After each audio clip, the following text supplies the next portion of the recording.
Hello friends, कैसे हो आप लोग। आज आपको टाइम एंड टेंस के बारे में, सिंपल प्रेजेंट टेंस के बारे में पढ़ाया जाएगा। आप लोगों ने पिछला वीडियो ज़रूर ही देखा होगा। अगर आपने नहीं देखा है तो एक बार ज़रूर देख लें। उसमें हमने टाइम एंड टेंस के बेसिक इन्फॉर्मेशन के बारे में बतलाया है। आप सभी जानते हैं कि टेंस के 3 प्रकार होते हैं ना, present tense, past tense, future tense. और प्रत्येक प्रेजेंट के 4 उपभेद होते हैं, जैसे simple present, present imperfect, present perfect continuous. इसी तरह आप पास्ट को देखिएगा तो पास्ट के 4 हैं, फ्यूचर के 4 हैं। तो ये सभी मिला के 12 उपभेद हैं। तो आप टेंस जानते हैं, लेकिन टाइम एंड टेंस के साथ कनेक्शन कैसा है, ये दोनों में क्या अंतर है, कैसे हम इसको कनेक्ट करेंगे, हम इसको लेकर आपके साथ आए हैं। तो आज हम बात करेंगे सिंपल प्रेजेंट टेंस। तो देखिए यहाँ पे आपको कल ही मैंने बतलाया था, टाइम एंड टेंस में वही अंतर होता है जो फॉर्म ऑफ वर्ब्स और मीनिंग ऑफ वर्ब में अंतर होता है। फॉर्म ऑफ वर्ब यानी हो गया आपका टेंस, यानी कि क्रिया के रूप और क्रिया के अर्थ हो गया टाइम। अब हम चलिए इस एग्जाम्पल के माध्यम से, पहले हम ना एग्जाम्पल आपको बतलाएंगे। पहले आप एग्जाम्पल पे ध्यान दीजिएगा, तब आप रूल को देखिएगा तो आप बहुत बढ़िया तरीके से समझ लीजिएगा। तो देखते हैं, स्टार्स शाइन एट नाइट। देखिए तारे जो है आकाश में चमकते हैं। The earth moves around the sun. Earth moves around the sun. धरती सूरज के चारों ओर चक्कर लगाती है। फिर है water boils at 100 degree Celsius.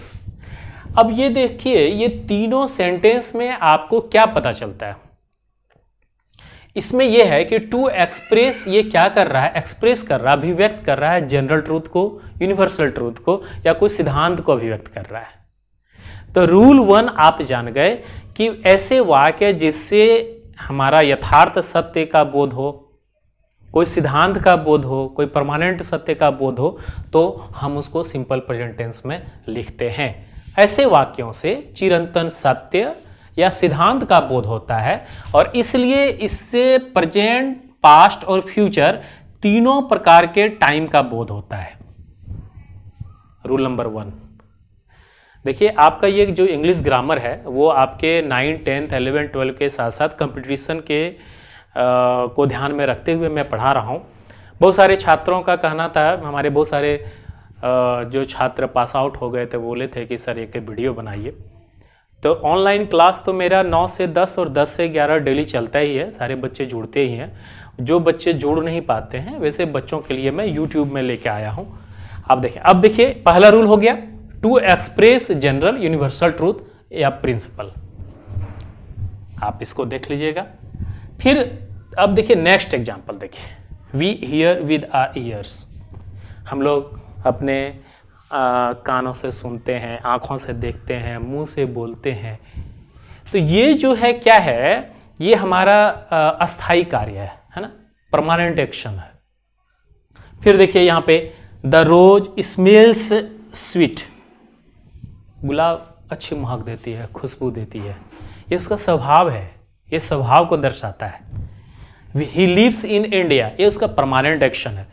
तो ऐसे वाक्यों से अस्थायी कार्य या स्वभाव का बोध होता है, और इसलिए इनसे प्रेजेंट, पास्ट और फ्यूचर तीनों प्रकार के टाइम का बोध होता है। तो रूल 2 जो है, आप शॉर्ट में अगर याद करोगे तो to express permanent action. Clear, to express permanent action. अब हम तीसरा एग्जाम्पल पे जाते हैं। I like fish very much. देखिए, I like fish very much. फिर दूसरा है, he always comes on time, वो हमेशा आता है। देखिए यहाँ पे वर्ब है, और वर्ब के पहले एक वर्ड है। आप जानते हैं वर्ब की जो विशेषता बतलाता है उसको हम एडवर्ब कहते हैं, क्रिया विशेषण कहते हैं। ये कैसे, तो ये ऑलवेज, सी ऑफन कम्स लेट, वो हमेशा लेट आती है। He never comes on time, वह कभी समय पर नहीं आता है। तो जो वाक्य जो है रूटीन एक्शन को बतलाता है, यानी ऐसे वाक्यों से आदत या कार्य के बार बार होने का बोध कराता हो, तो इसका भी हम सिंपल प्रेजेंट टेंस में हम लोग फॉर्म ऑफ वर्ब्स में करते हैं। लेकिन यहां पे ये वाक्य आपका ये तीनों फॉर्म में बताता है, प्रेजेंट, पास्ट और फ्यूचर। लेकिन ये जो है ना एडवर्ब और फ्रीक्वेंसी इसमें लगता है, फ्रीक्वेंसी लगातार, बारंबार। तो यहां पे कुछ वर्ड है आप लोग जानते होंगे। ऑलवेज ये लगेगा, ऑलवेज मतलब क्या, हमेशा। ऑफन मतलब प्रायः, समटाइम्स मतलब कभी कभी, नेवर का मतलब कभी नहीं, सेल्डम मतलब नहीं के बराबर, जनरली मतलब सामान्यतः, रेगुलरली वही होगा, यूजुअली भी वही है, रेयरली मैं एकदम नहीं के बराबर, नॉर्मली भी सामान्यतः। कभी कभी ना रूल ऐसा पूछता है कि जहाँ पे always, often, sometimes, never, seldom, generally, regularly, usually, rarely, normally, ये सब के साथ जो है ये जो कार्य शुरू होता है वो हमारा रूटीन एक्शन को बतलाता है। आप इस तरीके से भी याद कर सकते हो, उस तरीके से। आपने देखा, आपको भी मैंने 3 रूल बतलाया। पहला, to express general and universal truth and principle. दूसरा rule, to express permanent action. तीसरा rule, to express routine action. फिर मैं इसको मिटाता हूं, तब तक आप इसको स्क्रीनशॉट ले लीजिएगा और फिर मैं दोबारा वीडियो लेके आता हूं।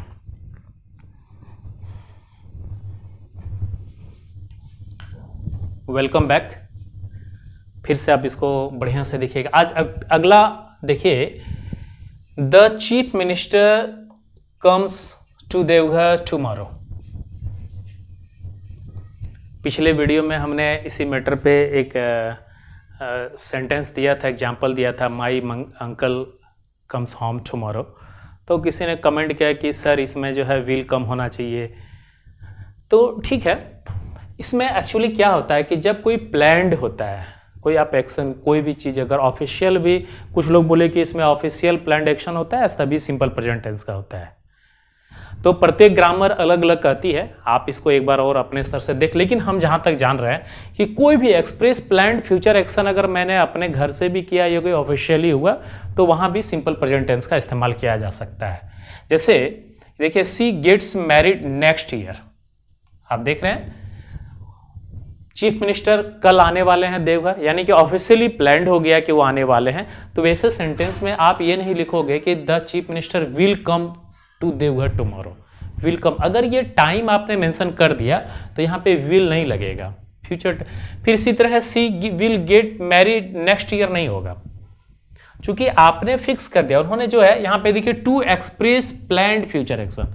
अगर आप कोई भी भविष्य में के लिए कोई भी आपने प्लान फिक्स कर दिया, तो वैसे सेंटेंस का जो है सिंपल प्रेजेंट टेंस में लिखा जाता है। जैसे the plan takes off at 10 PM। कोई आपके दोस्त हैं, वो हवाई जहाज से आने लगे, कब टेक ऑफ करेगा, तो 10 बजे, यानी कि वो फिक्स है ना। तो इसमें क्या होता है कि इसमें एडवर्ब ऑफ टाइम लगता है, जैसे tomorrow, next day, next week, next month, year, या 2005 कुछ मतलब, या फिर दे दो। अब अगर इस तरह का हो तो ऐसे सिचुएशन में आपका जो है सिंपल प्रेजेंट टेंस का इस्तेमाल होता है। खासकर आप 9th के बच्चों का ये सिलेबस में है, लेकिन मेरे ख्याल से कॉम्पिटिटिव एग्जाम के अगर छात्र अगर इसको देख रहे हैं तो आपको मैं पूरी डिटेल से बतलाऊंगा। आगे का पूरा सीरीज में लेके आ रहा हूँ, आप लोग बढ़िया से देखिएगा और समझिएगा। नेक्स्ट है, now the battle of Panipat begins. अब पानीपत का लड़ाई शुरू होता है। आप देखिए ना सिनेमा में, या फिर कोई कहानी बतलाते हैं, या आपके शिक्षक पढ़ाते हैं, तो वहाँ पे जब ऐसा, तो ये नहीं कहा जाएगा कि the battle of Panipat began, क्योंकि जब आपने अब शुरू होता है, तो यानी कि जब हिस्टोरिकल प्रेजेंट को जब आप प्रस्तुत करते हैं तो वहाँ पे सिंपल प्रेजेंट टेंस का इस्तेमाल किया जाता है। जैसे now the Akbar calls Birbal and ask. Akbar Birbal का कहानी आपने सुना ही होगा, बड़ा इंटरेस्टिंग रहता है ना। तो आप जैसे कि अब जो है अकबर बीरबल को बुलाते हैं और उनसे कोई सवाल करते हैं, इंटरेस्टिंग सवाल करते हैं, तो आपने देखा कि ये हिस्टोरिकल प्रेजेंट को शो करने के लिए, दर्शाने के लिए सिंपल प्रेजेंट टेंस का इस्तेमाल करता है। लेकिन ये टाइम जो है यहाँ पे पास्ट टाइम का बोध होता है। अब लास्ट हम देखते हैं, you will pass if you work hard. अब आप देखें कि यहाँ पे इफ लगा हुआ है, I will wait here until you come back. मैं आपका इंतजार करूंगा, तब तक करूंगा जब तक आप लौट के नहीं आ जाते हो। तो देखिए यहाँ पे दो ना कंडीशनल वर्ड लगा हुआ है, इफ, अंटिल, यानी कि आप हार्ड वर्क करोगे तो आप पास हो जाओगे। आप जब तक लौट के नहीं आते हो तब तक मैं आपको यहाँ इंतजार करूँगा। तो ऐसे सेंटेंस में टाइम या कंडीशन का जहाँ व्यक्त हो, जहाँ पे शर्त अभिव्यक्त किया रहे, वैसे सिचुएशन में भी आप जो है सिंपल प्रेजेंट टेंस का इस्तेमाल करते हैं। देखिए यहाँ पे यू विल पास, यहाँ विल है। इफ़ यू विल वर्क, यहाँ पे आप विल नहीं लिख सकते हैं। ये बोध होता है कि आप पास करोगे, आप हार्ड वर्क करोगे तो पास करोगे, लेकिन शर्त कहाँ, कंडीशनल वर्ड जहाँ भी रहे, यहाँ पे आपका सिंपल प्रेजेंट टेंस का इस्तेमाल होता है। तो आज आपने देखा कि प्रेजेंट टाइम एंड टेंस का सिंपल प्रेजेंट टेंस इस्तेमाल कहाँ होता है, इसको हमने बतलाया। अब लेकिन इसके बाद जो है थोड़ा सा आप इसके स्ट्रक्चर के बारे में समझिएगा। आप जब बढ़िया से देख लीजिएगा, पूरा टाइम एंड टेंस खत्म हो जाने के बाद मैं इससे रिलेटेड एक MCQ मैं आपको दिख दूंगा, आप उसको बढ़िया से समझिएगा और गूगल फॉर्म में भी दूंगा इससे रिलेटेड। आप लोग कमेंट बॉक्स में ज़रूर कमेंट कीजिए, कुछ सुझाव हो तो सुझाव दीजिए, कैसा लगा वीडियो इसके बारे में बताइए, ताकि मैं इससे और बेहतर वीडियो बना सकूं। धन्यवाद।